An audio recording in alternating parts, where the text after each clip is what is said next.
Nippon Steel's proposed investment in U.S. Steel has taken a significant turn, with the U.S. government set to exercise control over the deal through a golden share, which ensures U.S. oversight on key corporate decisions.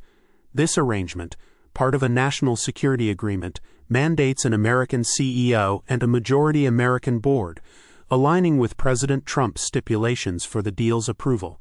The move follows concerns over national security and the strategic importance of the steel industry, especially given the protectionist tariffs that have bolstered domestic production. The deal, valued at approximately $28 billion, includes a $14 billion investment in U.S. infrastructure, such as a new electric arc furnace and upgrades to existing facilities, signaling a significant commitment to maintaining and expanding U.S. steel capabilities. The potential merger between Nippon Steel, the world's fourth-largest steel producer, and U.S. Steel, ranked 24th, would create the third-largest global entity in an industry heavily influenced by China. This strategic partnership aims to enhance Nippon Steel's access to the U.S. market while addressing national security concerns through stringent governance structures. While the deal has received support from U.S. Steel's board and shareholders, it faces opposition from the United Steelworkers Union and scrutiny from the Committee on Foreign Investment in the United States, CFI-US. The outcome of this deal could reshape the competitive landscape of the global steel industry, with significant implications for market dynamics, trade policies, and national security considerations. TuSimple, a self-driving truck startup based in San Diego, is under scrutiny for allegedly continuing to share sensitive U.S. technology with Chinese partners, despite earlier assurances to U.S. regulators that it would cease such activities. The Wall Street Journal reported that TuSimple had committed to the Committee on Foreign Investment in the U.S., CFI-US, in 2022 to separate its American operations from its Chinese affiliates. However, soon after, engineers from TuSimple reportedly transferred detailed U.S. testing data and design plans to Chinese partners, including state-owned enterprises, prompting investigations by the FBI, SEC, and Commerce Department. The controversy highlights the complexities and challenges U.S. regulators face in preventing the transfer of strategic technologies to China. TuSimple, which once led the market in autonomous freight technology, has since delisted from NASDAQ and shifted its focus to China, effectively ceasing U.S. operations. The incident has fueled calls for stricter controls on technology sharing with China, with the Trump administration advocating for more robust measures beyond monitoring agreements. This case underscores the geopolitical tensions surrounding technology transfers and the potential risks to U.S. technological leadership in emerging industries. Washington State has enacted a significant capital gains tax increase as part of its new budget package, which was signed into law by Governor Bob Ferguson. Effective retroactively from January 1, 2025, the legislation introduces a 2.9% surcharge on net long-term capital gains exceeding $1 million, bringing the top rate to 9.9% for the highest earners. This change aims to target the state's wealthiest residents, impacting fewer than 8,200 households. The tax continues to exempt real estate, retirement accounts, and many small business sales, and allows for up to $100,000 in charitable deductions. The capital gains tax, initially introduced in 2022, has been a contentious issue, with the state Supreme Court upholding its constitutionality and voters rejecting a repeal effort in 2024.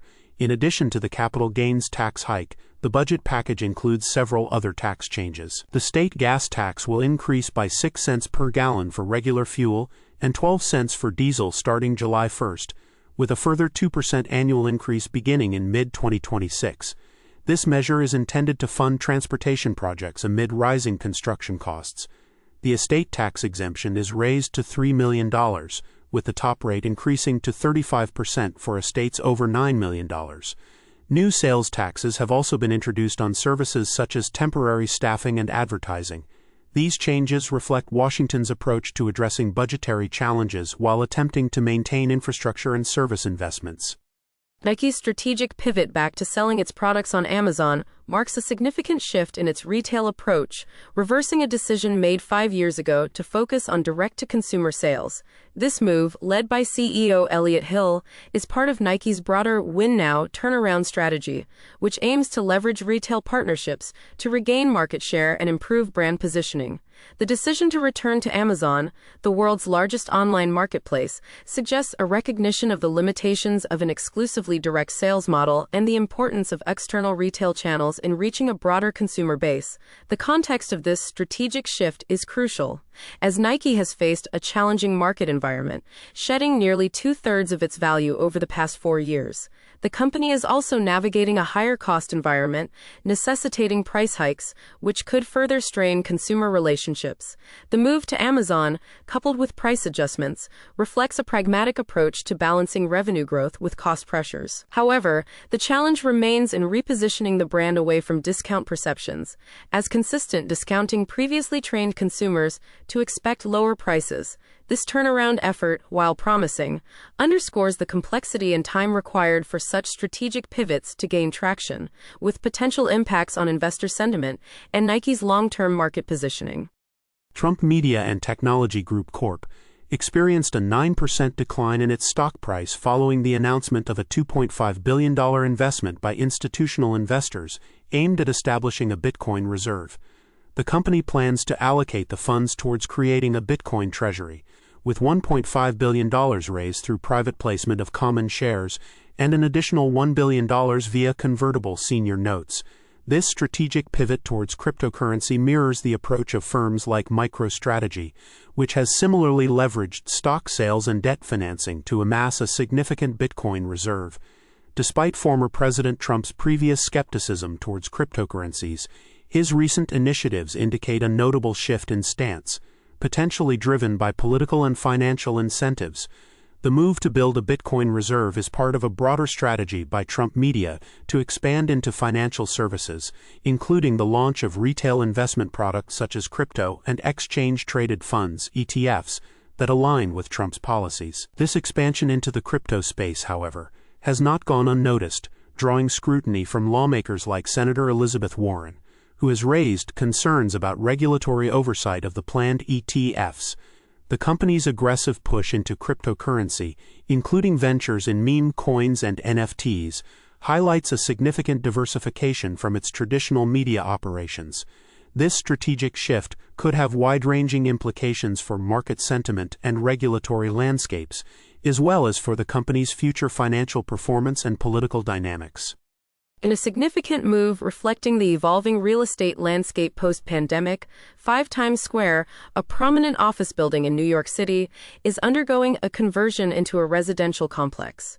Formerly the headquarters of Ernst & Young, the 38-story tower will be transformed to house 1,250 new apartments, with construction set to commence at the end of the year and the first phase expected to complete by 2027. This redevelopment project, approved by Empire State Development, is part of a broader trend of converting underutilized office spaces into residential units, a strategy aimed at addressing New York City's housing crisis. A quarter of these apartments will be designated as permanently affordable, targeting individuals earning up to 80% of the area median income.